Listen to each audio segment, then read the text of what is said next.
Hey guys, welcome back. So today working on the Cummins. You can see I've got the fan and shroud and everything out of the way. Changing the thermostat and making sure everything's good that way. She wasn't wanting to build any heat in the wintertime, and I haven't been driving it, so I didn't really notice, but drove it down the other day to get fuel for the tractor, and shit, it didn't want to build heat. So anyway, changed the thermostat. Hopefully that'll fix that. One of the other things I wanted to check was kind of where the timing is. I apologize for the noise in the background. I do have the wood stove going over there burning oil, and you hear the fan. But anyway, so how do you check timing on an old, engine like this? An old 12 valve to be exact. This is a 96, 97, somewhere in there. P-pump 12 valve. You can certainly go in and put your timing pins in, and you'll be back to factory. Or in this case, where the pump shop had set my timing, and this thing's kind of running a little bit on the warm side on the pyro. I thought, you know what, I'm not certain I like it really that hot. Anyway, so the pump shop said they set my little flag in the timing window on the pump for like 17, 18 degrees, somewhere right in there. So my timing marks are indeed lined up, and it starts good. I mean, we started it there a video or so ago, and I held the grid heater on, and about 20 seconds she fired right up, and it was below freezing, so not terrible. It started right up today, and it was like 7 degrees. Anyway, I'm kind of concerned about where the pyro's kind of leaning, so checking the timing. I mean, what do? You just throw the pins in and hope the pump is what they said it is? No. I've kind of got it set up. You guys know about a timing light, I'm assuming. So you can put a timing light on a diesel. Yeah, all right, where's the fucking spark plug wires?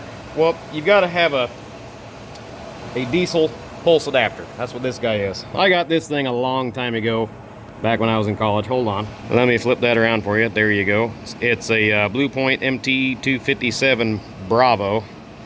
And I just found that the mice had been in my box having a nice little nest day, but I put some new ends on it, and she's back to working. Here's this little guy right here, this little clamp. That is the induction pickup. You need to get that around your first injection line as close to the pump as you can, and make sure you get all the paint off best you can, so it's really getting a good read.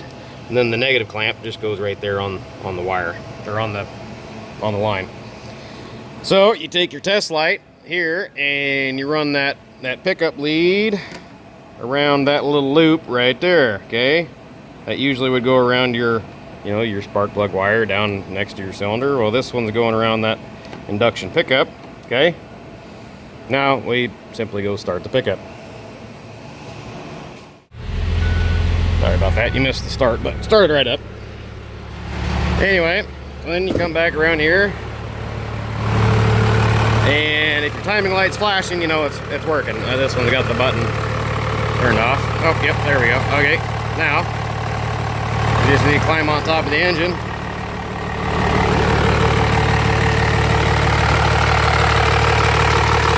Now, if you have not marked your balancer, this will not work for you. I don't know if we're going to get this thing to focus. It's not wanting to focus, is it? Come on. There, you can kind of see him. Okay, so this is sitting at 0 degrees. We need to bump that up and see if we can't get it up to where they had it at the pump shop, 17, 18, somewhere in there.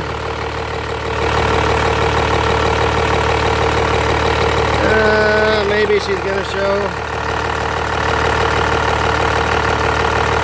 Maybe it's not gonna show. I don't know. I can't get this thing to focus or the shit. No, it's just flashing too quick.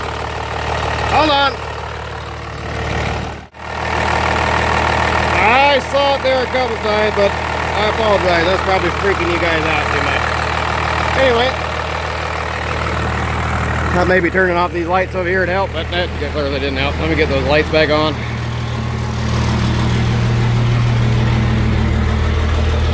Let kind of some of the smoky shit out.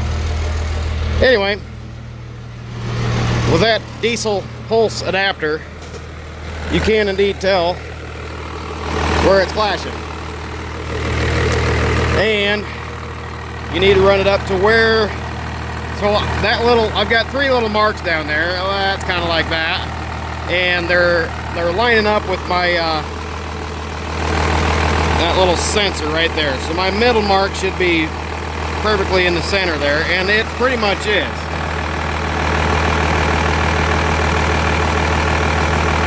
Nah, I still can't see it.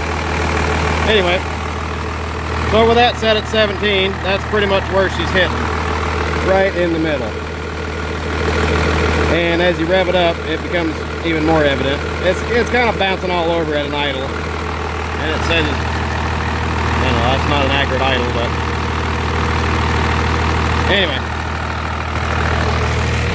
That was a neat little assistant. If you're wondering and you don't want to take all your shit off so you can get your pins in.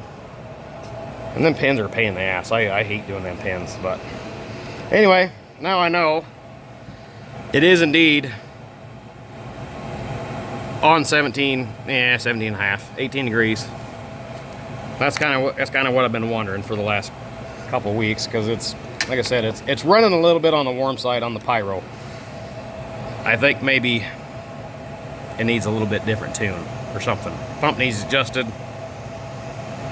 It does spool up quite effectively. It doesn't seem like it runs a lot of spoolage just driving around, but I mean, when you stomp on it and get after it like a fucking teenager, it responds like a teenager truck, and it gets moving and it gets hot. Anyway, I'm gonna get this shit put away. Gonna find some poison for Mr. Mouse. So now I just gotta get the fan and shroud back in place, and this thing's ready to go back outside. Anyway, yeah, I don't know. So maybe